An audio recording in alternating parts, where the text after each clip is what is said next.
Accepting what is. We all have those moments, the ones where everything seems to fall apart at once. The presentation you spent weeks preparing crashes right before you're about to present. The dinner you cooked for important guests burns beyond salvation. The carefully crafted email gets sent to the wrong person with embarrassing details intact. In these moments, our first instinct is often panic, followed closely by an overwhelming sense of worry. We worry about the consequences, about what others will think, about how this failure might affect our future. This worry consumes us, stealing our peace and preventing us from moving forward. But what if there was another way? What if, instead of fighting against these moments of chaos, we could learn to accept them, not with resignation or defeat, but with a profound understanding that this too is part of our journey? This is what it means to accept what is. Accepting what is doesn't mean you don't care. It doesn't mean you give up on excellence or ambition. Rather, it means recognizing that in this moment, reality is what it is, not what you wish it could be. And in that recognition lies tremendous power.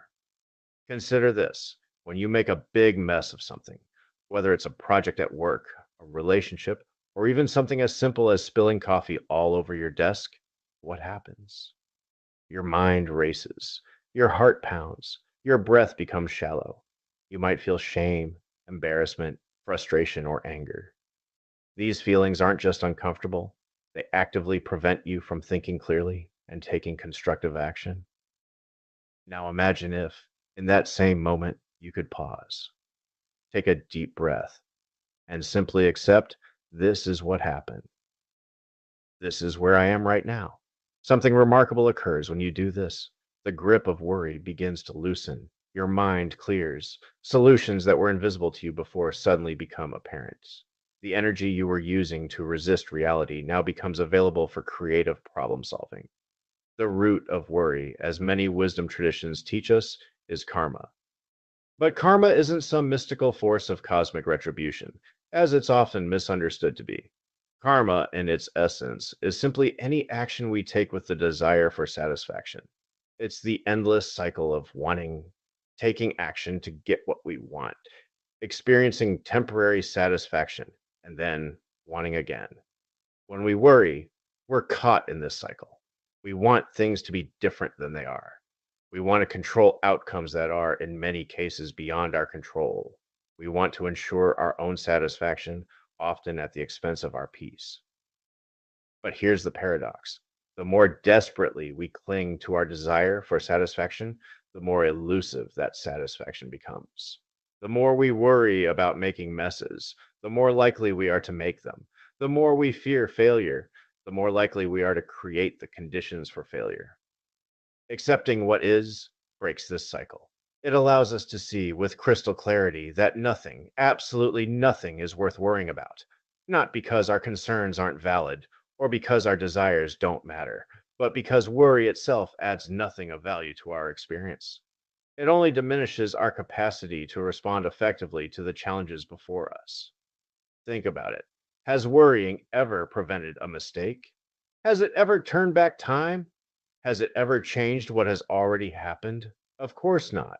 Worry is always about what might happen in the future or what has already happened in the past. It never exists in the present moment, and the present moment is the only place where we have any real power to act.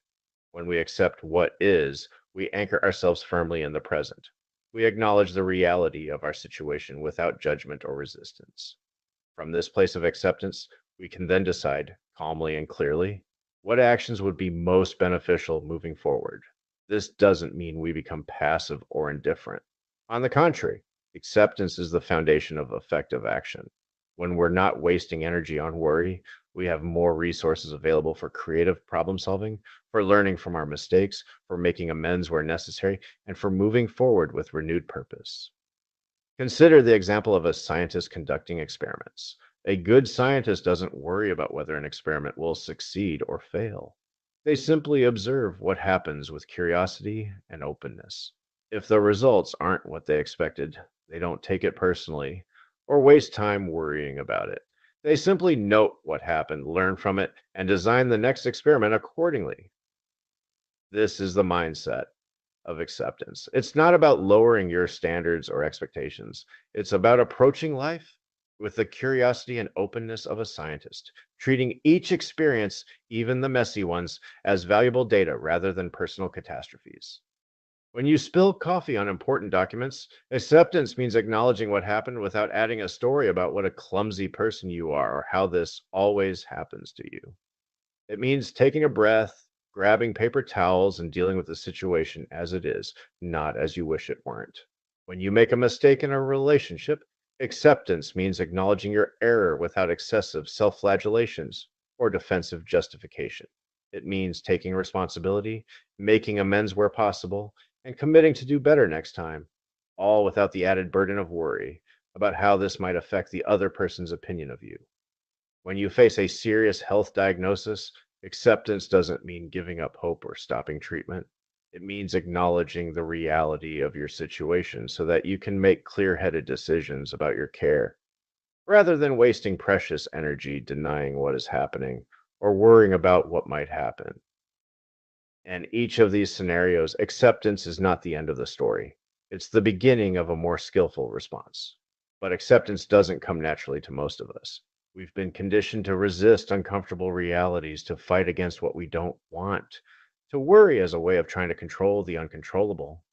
Learning to accept what is a practice, one that requires patience and persistence. Here are some practices that can help cultivate acceptance. First, develop awareness of when you're resisting reality.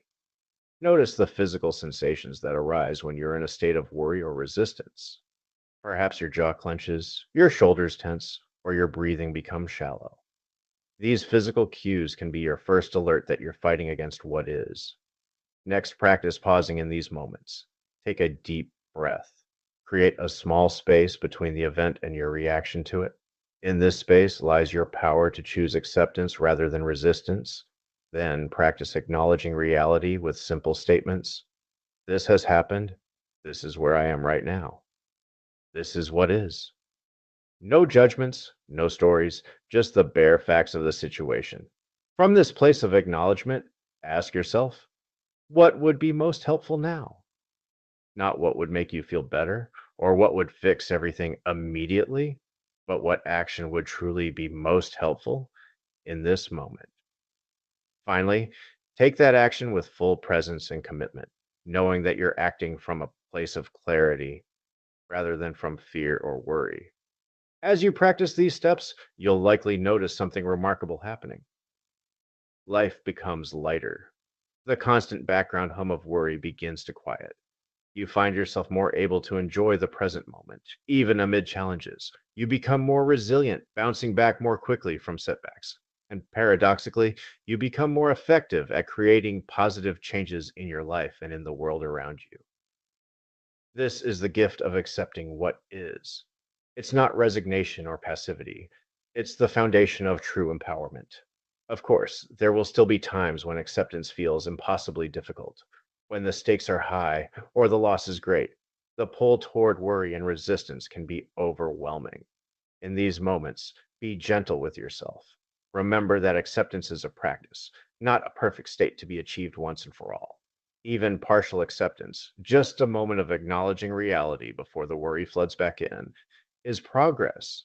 Even the awareness that you're resisting reality is a step toward greater freedom. Trust that with practice, your capacity for acceptance will grow, even in the face of life's greatest challenges. The truth is, most of us spend our lives in a state of subtle but constant resistance to reality. We resist the weather when it doesn't match our preferences. We resist our aging bodies. We resist the traffic that makes us late. We resist the political opinions of others. We resist our own changing emotions. This constant resistance creates a background level of stress and dissatisfaction that we've come to accept as normal. But it doesn't have to be this way. Through the practice of accepting what is Upanishad, we can discover a different way of being in the world, one characterized by greater ease, clarity, and authentic power. Imagine moving through your day with an attitude of fundamental acceptance. The rain falls, and instead of thinking, oh no, now my hair will get frizzy and my shoes will get wet, you simply note, it's raining. Maybe you grab an umbrella, maybe you don't.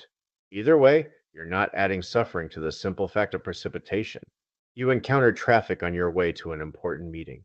Instead of gripping the steering wheel tightly while your blood pressure rises, you acknowledge there's heavy traffic right now. You notify the people waiting for you that you'll be late. You use the extra time in the car to listen to music you enjoy or a podcast that interests you. The traffic is still there, but your suffering about it isn't. A colleague makes a comment that triggers irritation in you. Instead of immediately reacting or ruminating on why this person always manages to push your buttons, you notice, I'm feeling irritated right now. You take a breath. You respond thoughtfully rather than reactively. The irritation passes more quickly because you didn't resist it or feed it with stories.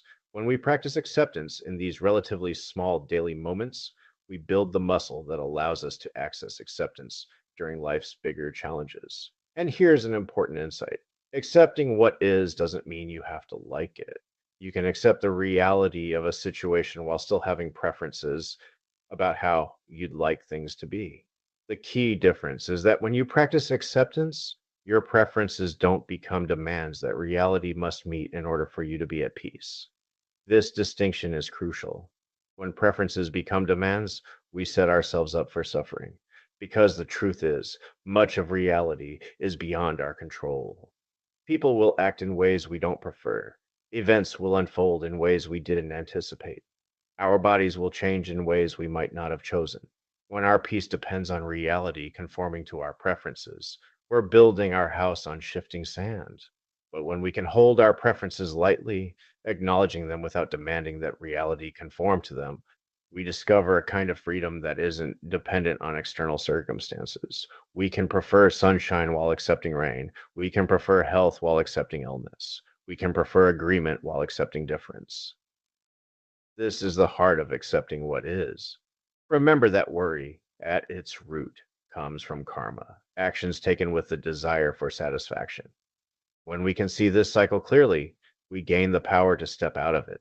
We recognize that true satisfaction doesn't come from getting what we want or controlling outcomes. It comes from embracing reality as it unfolds, moment by moment. This doesn't mean we become passive observers of our lives. We still set goals, work toward positive outcomes, and express our preferences. But we do so from a foundation of acceptance rather than resistance. And ironically, this approach often makes us more effective at creating positive change, both in our own lives and in the wider world. Think about it. When you're caught in worry and resistance, how creative are you? How open are you to new possibilities? How connected do you feel to others? Resistance narrows our vision, constrains our creativity, and separates us from others. Acceptance, in contrast, expands our awareness, enhances our creativity, and allows for deeper connection. From this expanded state of awareness, we often discover solutions that weren't visible to us when we were caught in worry. We see opportunities that were hidden when our vision was clouded by resistance. We connect with others in ways that weren't possible when we were defended against reality.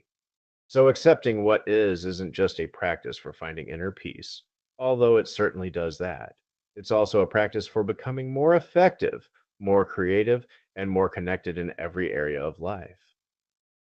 As you continue to practice acceptance, be patient with yourself.